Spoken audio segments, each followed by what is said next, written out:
What's because that's a very interesting aspect. I don't think very many of you or listeners are going to be familiar with living in a Yes. state that's just had a war, and then you have American and then coalition forces still being there, and parts of the country are still dealing with problems from ISIS, and that's developed in the past couple of years. And but there's also been even before ISIS rose in Iraq and Syria, there was also other insurgent forces there Yes. that wanted to return things back to how they were.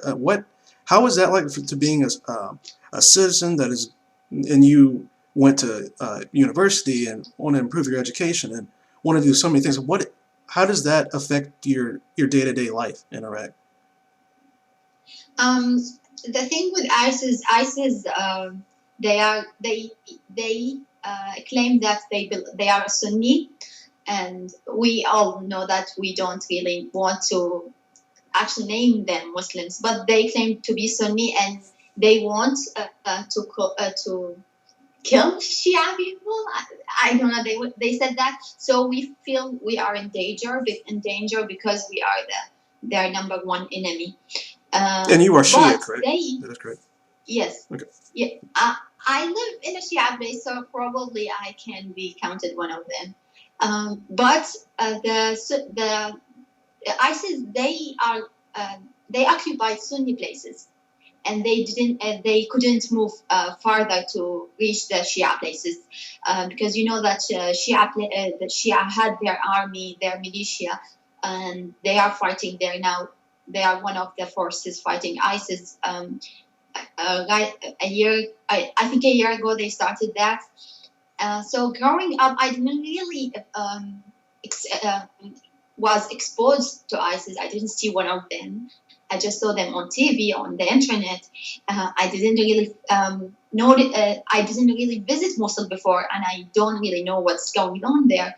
I am in a safer place, but at the beginning, when we heard about ISIS occupying Mosul, we knew that we are their number one target. So we felt scared. I told my family, let's move to another place. But then they said, nobody can come here. Don't be scared. And we stayed.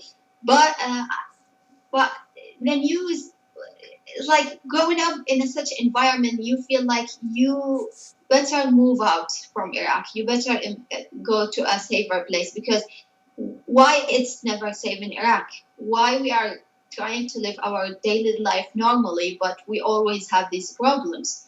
Why I am? Why do I have to deal with that? Why don't I just travel outside? So this is the idea that most of young people do have. Most of them did actually immigrated outside of Iraq, unfortunately, but and many now planning to, because we feel like it's never going to be end. Even after ISIS, we are expecting another war over Mosul. The forces that are fighting there, we expect that some people would claim that we are liberating the area, we deserve it, and now we have this struggle that who deserve Mosul, and we are not able now to reach it. So it is very. We feel like as young people, we feel like why do we have to deal with that? Life is moving on for and many other people in many other different areas around the world. Why we should not move on to? So this is the thing I struggle from the most. Not watching terrorists in front of my eyes, or being trapped. I am not, but I feel like why do I have to deal with that? Yeah, that is a very a deep sentiment that I hope a lot of people take away from this. And you also said something very important at the beginning when you said that a lot of Muslims do not see ISIS as being Muslim, and that's not They are something. not. Yes. No, go ahead. Yes. Yes. When we heard ISIS and they are saying that we are Muslims, we are following the Muslims, the Islamic rules, we were laughing because is very very funny, very like, how come they are convinced about that? How come they do that? Because actually the word Islam is peace, and we know it's peace, and we always wanted to live in peace. Iraqi people always wanted to. We were when we had Saddam Hussein, we were okay with him because we wanted to live in peace. When Saddam Hussein was removed and someone else came, so many of the people are okay with the situation. Even we have a very not working government, we are okay with that because we want peace. So when we heard ISIS saying that we are Muslims and we are wanting to force the Islamic law, so who are these people? Uh, where did they come from? What is that mentality? Many people said um, they they are the creation of Saudi, and actually I don't feel that because the Saudi people are also people who want peace. I think every citizen of a country is wanting to live a normal life. They want to go to school, to have work, to have a house. These extremists are someone. They are the creation of something, but they are not the creation of countries. Of the I like of the inhabitants of a country. Yes. So so I don't think Saudi has a thing with that. Uh, as people, as a population, not as a government, but they are funded. Yeah. Uh, Yeah, so what you're going directly into is the Wahhabism belief, and yes, Wahhabism, exactly. You know about Wahhabism. Yeah, even though many people think they are Wahhabi, but I don't think so too. Many people do think they are not, because even Wahhabi people, they wouldn't kill Sunni people. ISIS are killing Sunni people too. They are not targeting Shia people only. They are targeting anyone against their will. So they are not representing anyone except themselves. so what do you think their mentality really is? Since it seems clearly that they don't represent any facet of Islam, do you just feel it's greed, or they're wanting power, or what do you think the guiding force Um, is? yeah, I actually I cannot really figure out what is the idea of ISIS, because gaining power is something impossible. How did they think that they can occupy two countries and the world would sit and watch that happen? And how did they expect it that someone will acknowledge them someday? Nobody will.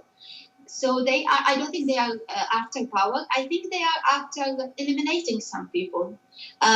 They are after war, but they are more after um, actually making struggles among the other divisions of Muslims, making Islam look bad. So many struggles in areas that they couldn't reach can be reached.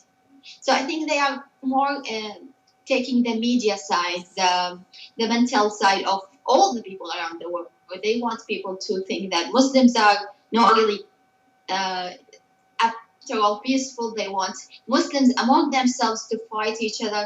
I think it is a mental. It is a mental. I don't think they are after killing people or they are after occupying air. It's not agreed. Agreed. I think they are created by something, and they are not someone. They are not volunteers. I think they are created by something and that something wants the people to fight each other, and maybe that something would benefit from it. And that does kind of seem like how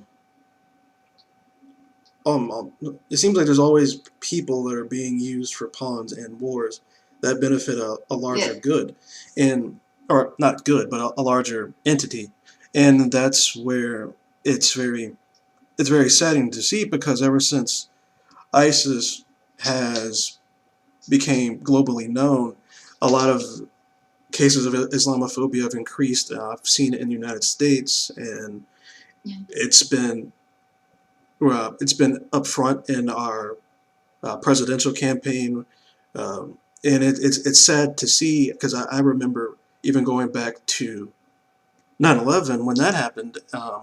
I had a very good friend who was um, was Sikh, not even Muslim, and he had to hear things, very Mm. negative things, and what is it like to because I guess in Iraq you're not going to hear see some of it directly, but what is it like that this group can is has been able to basically say we represent Islam, this is Islam, and a lot of people around the world don't research, and they've come to the conclusion that yes, this is Islam. We now hate all Muslims. How does that make you feel, and how do you react to that? It's not only the word. Some Iraqi people, atheist people, not Muslims, who saw that as Islam. They started to say, look, they are quotating from Islam. They are really following the Islamic rules. You cannot really argue with that. And they are representing Islam and say whatever you say about Islam, but they are the true Islams. And you cannot actually what ISIS are doing. They are duplicating some of the things that did happen in the history of Islam. So sometimes you cannot really argue with these atheists or non-Muslims because they are right. ISIS was created very smartly, I think, and I think they chose Islam for a reason because we do have these methodologies of treating uh, people who do wrongs, but we don't do them because we have conditions of implementing these rules, and these conditions are almost impossible. So it's like God saying, yes, do treat adultery in that way, people who commit adultery in that way, but he placed conditions that are almost impossible, so we cannot do it.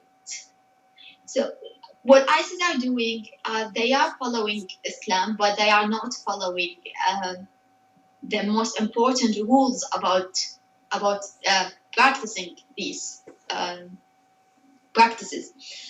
So some atheists in Iraq and non-Muslims, as I said, they do believe that this is Islam, and unfortunately, we cannot really argue with them sometimes at different points. But I always felt, and I will always feel that my religion is not like this. I know Islam. The first things about Islam um, that we learn about is like the importance of education, the importance of family, social support, the even equality between men and women. Many people think that we don't really have it in Islam, but we do have it. And the most important thing in Islam that I really like, that we acknowledge all different religions. Actually, to be a Muslim, you should believe in Christianity and in Judaism, but you should believe that Islam is the final religion. So it is the one that it's not the final. It is the first religion, and it continued, but it took some shapes, some names like Christianity and Judaism, and then it reached its final shape. That is what we believe as Muslims. That is what we should believe as. That's why I don't really feel like Christian people or Jewish are different. I don't feel like they don't have the right way out at all.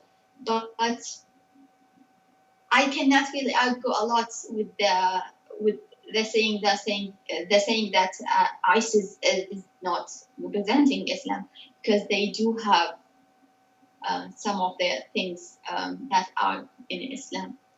That's So unfortunately, that's true.